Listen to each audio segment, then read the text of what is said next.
بسم الله الرحمن الرحيم. النهارده يوم وقفه عيد الفطر. حبيت ان انا اقول للناس كلها كل سنه وانتم طيبين بمناسبه عيد الفطر المبارك.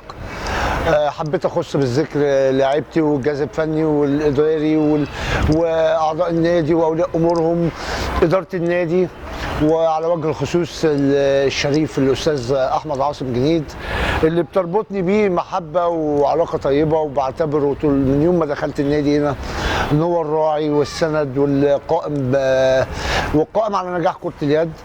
الفرحة اللي أنا فيها دي كلها ترجع ليك، وأنا جنبك راضية ومرتاحة لكل ما فيك. سبت أنا كل الدنيا عشانك، وهشاركك حضنك ومكانك، وبقول لك يا حبيبي حياتي أنا ملك إيديك. أحمد بيه جنيد مش مجرد رئيس نادي، لا هو الاب الروحي لكره اليد، واحنا ده بنعتبروه دايما. لما بنقع ما بنلاقيش غيره، لما بندور على حد يسندنا فهو مفيش غيره. هو متواجد معانا دايما حتى بروحه، واحنا بنعشق الروح الخفيفه له. حبيت اقول له النهارده كل سنه وحضرتك طيب احمد بيه. السنه اللي فاتت رمضان اللي فات كنت انا المذيع وحضرتك اللي بتتكلم، وكنت بحاور معاك، وكان يوم بالنسبه لي يوم جميل.